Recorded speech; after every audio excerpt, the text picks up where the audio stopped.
Hi, I'm Danielle. Let me take you through an example of a retirement income plan that I put into place for a client of mine earlier this year. And it may be relevant to your retirement income planning as well.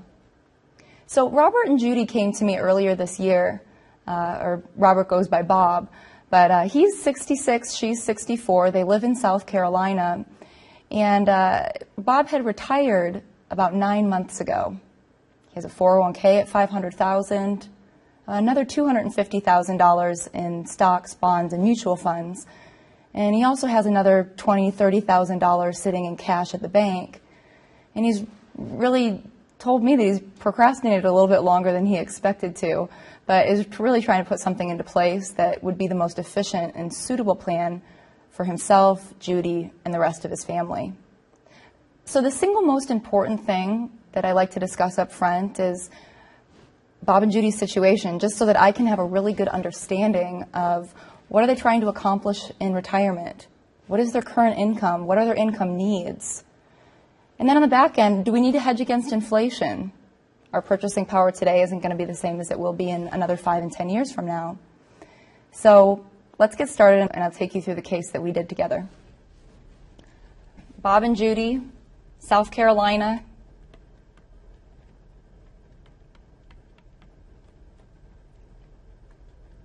Ages 66 and 64. Well, of course, we want to understand the situation first and foremost, so I opened it up to them and just listened. I want to understand where their money is at currently. I want to understand what their objectives are and what they're trying to accomplish in retirement.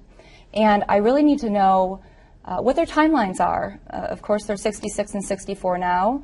And that really means perhaps 10 to even 30 more years of income that they're going to need. Bob and Judy told me that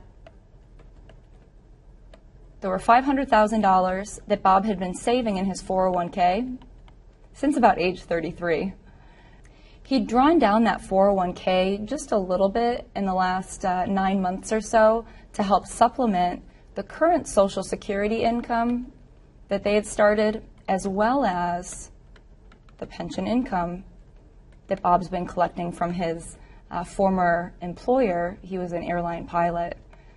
So the Social Security that they'd been generating, a total of $3,100, and a pension of $1,200 per month. On top of that, they have about $250,000 sitting in stocks, bonds, mutual funds, and another about $20,000 to $30,000, they said, in a savings account.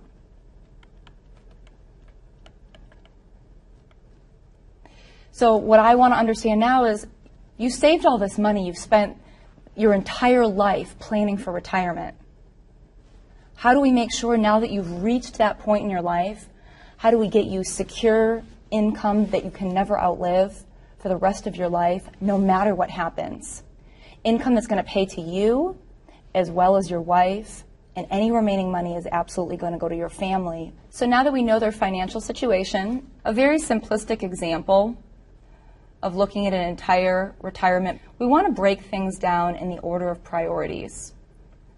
First and foremost, we always make sure, number one, that there's an emergency fund available. Of course, emergency fund can be 6 or 12 months of liquid assets that you can access at any point in time.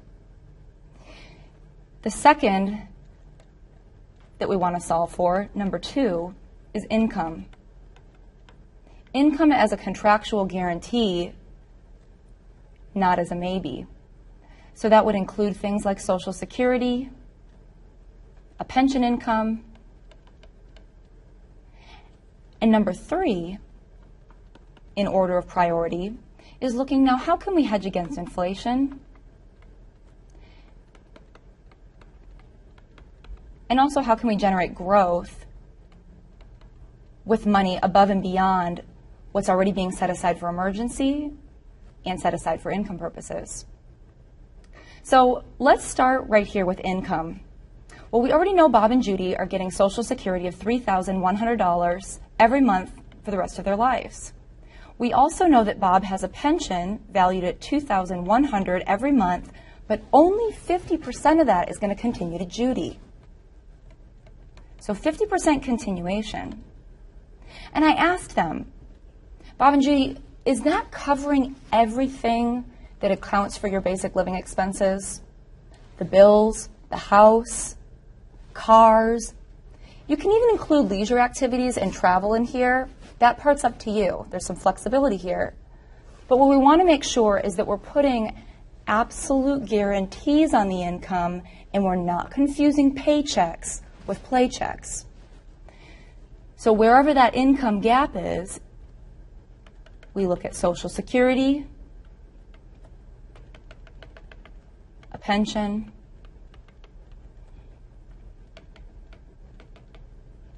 and the gap between the income and the actual needs for basic living expenses.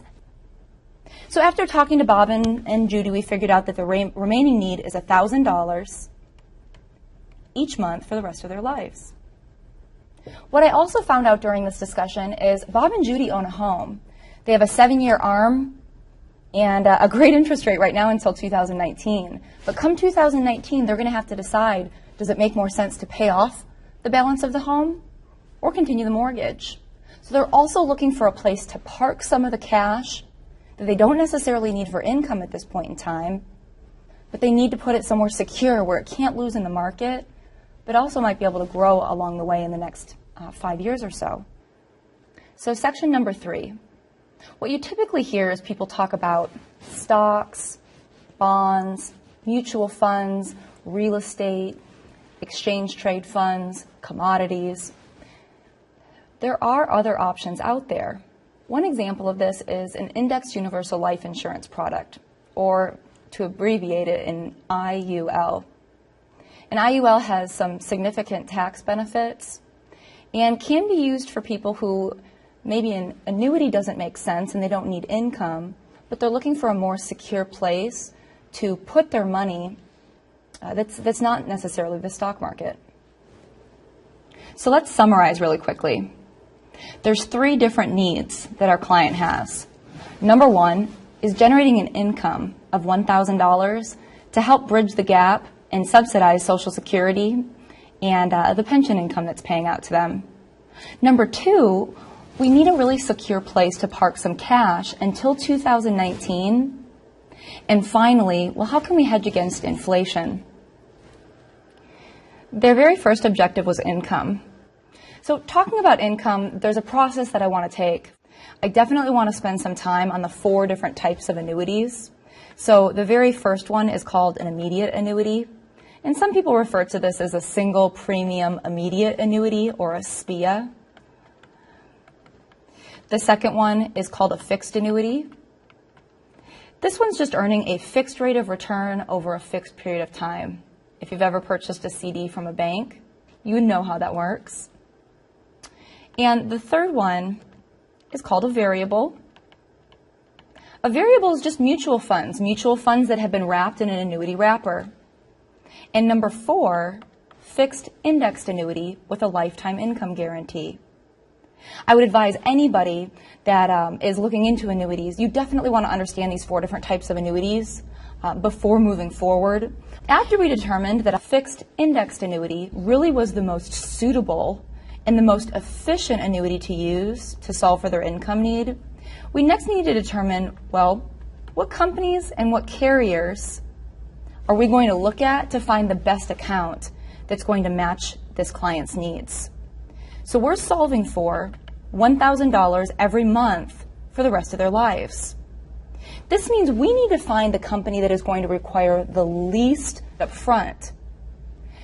That means we're going to actually put the least amount of money possible into one of these products. Because we're independent, we have no bias towards any companies that are out there. We look at all carriers and act like a funnel, funneling down hundreds of different annuities that are available, and eventually generating the top 3 to 4 carriers that are going to use the least premium requirement. Well, who are these companies, and how are they calculating the contractual guarantee of income? We want to look at the company's solvency. How financially responsible are they? How long have they been in business? 50 years or maybe 120 years? And definitely want to understand the ratings as well. So again, education being of utmost importance. The annuity that Judy and Bob finally decided on, let me tell you a little bit about it. Up front, it had an initial bonus. I do want to caution, though, bonuses are typically marketing to get you to go to one company or another, so we never want to make a decision off of a bonus.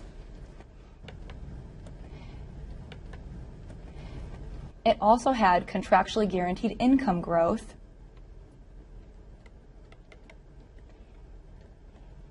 and an income doubler for qualifying healthcare events.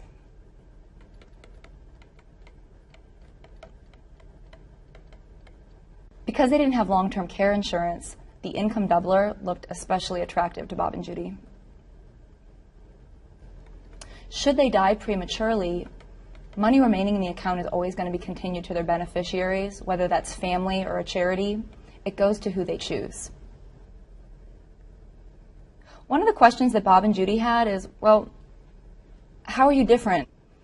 And I want to reassure them that first and foremost, we're independent. We have access to just about every insurance company out there, and we have access to proprietary products, proprietary strategies, and we call them max income strategies, usually able to generate about 10 to 20% more income than the initial accounts will show.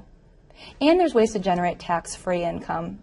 So we'll go through that as we slowly chip away at the block. We'll walk through and generate the absolute most income we can. As you know, this client also had a second objective in retirement. They wanted to make sure that they could put their money into a secure place with no risk of market downturns and also generate some growth. They also had a third objective,